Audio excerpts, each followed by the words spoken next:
সেই কবরের রাখি না আপনি আমি খবর। কবর হলো চিরদিনের ঘর, দুনিয়ার সবই পর। কবরের জন্য আপনার মন কান্না করে নাও, যেই কবরের মাঝে আমরা চিরদিন চিরকাল থাকতে হবে। কথা বলেন ঠিক না বেটি? আল্লাহর একজন কবি মারুফে মসনবী কিতাবের মাঝে সুন্দর একটি প্রবাদ বাক্য কবিতার মাধ্যমে প্রমাণ করেন। মাউতু কাসিন কুল্লু নাসিন শারিবু কবর বাইতিন কুল্লু নাসিন দাখিলু ইয়া সাহিবি লাউ তাগতারির বিদানমি ফাল উমরু ইনফাদু ওয়ান নাঈমু ইয়াজুলু ওয়া ইযা হামালতা ফি কুবুরি জানাজাতান ফা'লাম বিআন্নাকা বা'দাহা মাহমুল। আল্লাহর একজন সুনামধন্য কবি, আল্লাহর একেবারে কাছের মানুষ। আল্লাহ তাআলা বলে, ওরে মানুষ, তোমার আমার হয় না কেন ঘোষ? দুনিয়া চিরদিন থাকার জায়গা না, দুনিয়া চিরদিন বাঁচার জায়গা না। তোমার আমার আসল বাড়ি, আসল ঘর, আসল ঠিকানা হলো কবর। কথা বলুন ঠিক না বেঠিক? এই জন্য কবি বারবার স্মরণ করে দেন, আর আপনাকে আমাকে আল্লাহর নবীর পক্ষ থেকে মেসেজ দিয়ে দেন, জানাইয়া দেন, মাউতু কাসিন কুল্লু নাসিন শারিবু কবর বাইতিন কুল্লু নাসিন দাখিলু। ওরে মা বান্দা, তুমি যেতে হও না কেন, যত টাকাওয়ালা পয়সাওয়ালা হও না কেন, বলে মৃত্যু নামক শরবত তোমার আমার পান করতে হবে।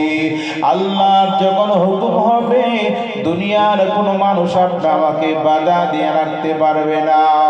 আল্লাহ পাক সূরা বাকারা 3 নম্বর শেষের আয়াতের মাঝে আল্লাহ তাআলা জানিয়ে দিয়েছেন, মুমিন মুসলমানের 6টা গুণ আল্লাহ বর্ণনা করেন। সর্বশেষ 6 নম্বর গুণ আল্লাহ জানিয়ে দিয়েছেন, ওয়া বিল আখিরাতি হুম ইউকিনুন। আল্লাহু আকবার। আর জোরে বলতে হবে আল্লাহু আকবার। ওয়া বিল আখিরাতি হুম ইউকিনুন।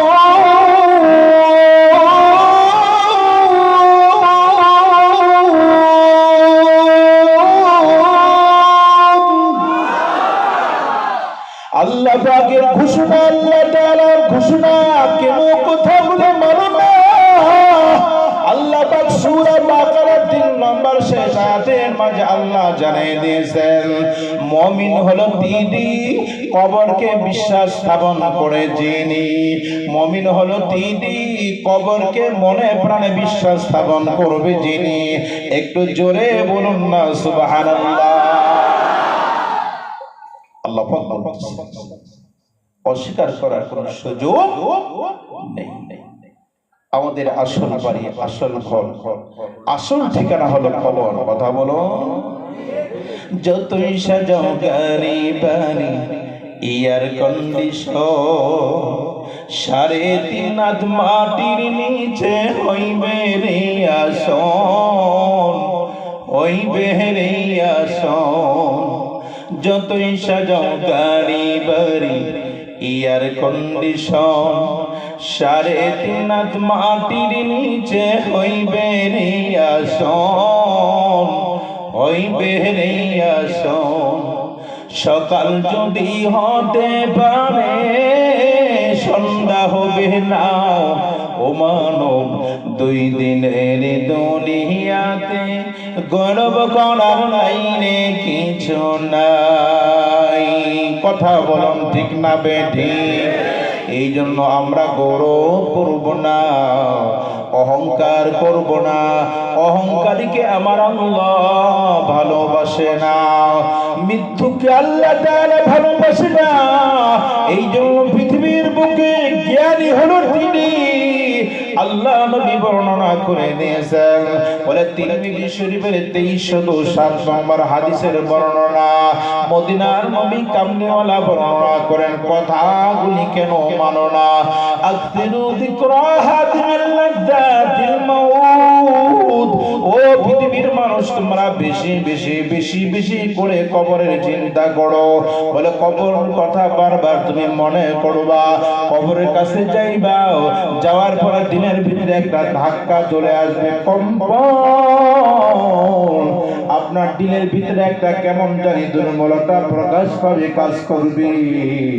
মায়ার নবী বর্ণনা করেন, আকসিরু যিকরা হাদিমিল লাযযাতিল মাউত। যদি আপনি আমার ভিতরে কবরের চিন্তা, কবরের ফিকির, বান্দা তোমার আমার ভিতরে সব সময় কাজ করে, দেখবেন দুনিয়ার আনন্দকে আমি প্রাধান্য দিতে পারবো না, দুনিয়ার সাহায্যকে আমি প্রাধান্য করতে পারবো না, দুনিয়ার আনন্দ আমার আনন্দ মনে হবে না। বলে কেন কেন? আজকে আমি আনন্দ করতে যাব, মৃত্যুবরণ করতে পারি। এই জন্য মায়ার নবী কামলিওয়ালা নবী মদিনার নবী জানাই দিয়েছেন, আকসিরু যিকরা হাদিমিল লাযযাতিল মাউত। ওরে মুমিন মুসলমান, বেশি বেশি করিয়া তোমরা কবরকে স্মরণ করো। বলে কবরের কথা চিন্তা করো। বলে বারবার কবরের কথা চিন্তা করলে আপনার হাত দ্বারা পা দ্বারা দুনিয়ার কোনো গুনাহ হওয়ার সম্ভাবনা থাকবে না। জোরে বলুন সুবহানাল্লাহ। এবার চলে আসি আমার কবর। প্রতিদিন আপনি আমাকে ডাক দিয়ে বলে, আমি বাইতুল ওয়াহদা, আনা মানে আমি, ওয়া আনা বাইত মানে ঘর, কবরের ঘর। আনা বাইতুল ওয়াহদা, ওয়াহদা শব্দের অর্থ হলো একা একই অবস্থান করা। আল্লাহ নবী মুফাসসিরিনে কেরাম বর্ণনা করে দিয়েছেন, আনা বাইতুল ওয়াহদা, বলে কবরটা হলো রে বান্দা, বলে একা একই অবস্থান করার ঘরের নাম হলো কবর। আনা বাইতুল ওয়াহদা, আনা বাইতুল কুরবা, কবর হলো পোকামাকড়ের ঘর, কবর হলো পোকামাকড় সাপ বিচ্ছুর ঘর। আনা বাইতুত তুরাব, কবর হলো মাটির ঘর, মাটির হবে বিছানা। যখন আপনি আমি কবরে যাব, বলে কবরবাসী ডানে তাকাইবে, মাটি আর মাটি, বলে যেদিকে লক্ষ্য করবে মাটি আর মাটি। এই জন্য মাটিরে বিশ্বাস করো, মাটিরে খাঁটি বানাও, মাটির মতো আপনি আমি হও। আমরা তো মাটির মতো হতে পারি না, আমাদের যদি টাকা হয়, পয়সা হয়, ক্ষমতা হয়, আমার ভাবের আর শেষ থাকে না। কথা বলুন ঠিক না বেঠিক?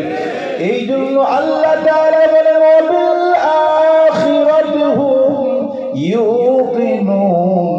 প্রকৃত মুমিন হলো তিনি, মুসলমান হলো তিনি, আল্লাহর পেয়ারা বান্দা হলো তিনি, বিশ্ব নবী মুহাম্মদুর রাসূলুল্লাহ সাল্লাল্লাহু আলাইহি ওয়াসাল্লামের খাঁটি উম্মত হলো তিনি, কবরকে মনে প্রাণে বিশ্বাস করে যিনি। জোরে বলুন সুবহানাল্লাহ। বসিরহাট বাগদরবার আল্লামা রুহুল আমিন রাহমাতুল্লাহ আলাইহি কিভাবে কবরের কাজ করেছেন, কিভাবে কবরের জন্য তারা দেওয়ানা ছিল। ফুরফুরার আল্লাহ কুতুব দাদা হুজুর কেবলা রাহমাতুল্লাহ আলাইহি, তিনিও আল্লাহর পাগল ছিল। কথা বলুন ঠিক না বেঠিক?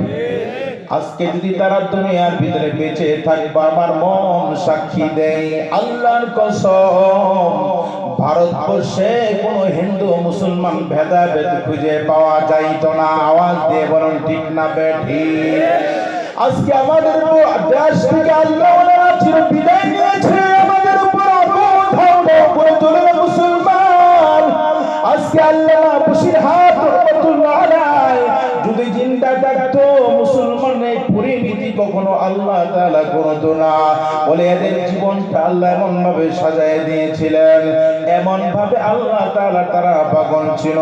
বলে তারা যা করতো, যা খাইতো, যা পরিধান করতো, সব কিছু করেছে আল্লাহ তাআলার জন্য। বলে ফুরফুরা আল্লাহ কুতুবরা যারা ছিল নিদ্রায় ঘুমায় পড়েছে,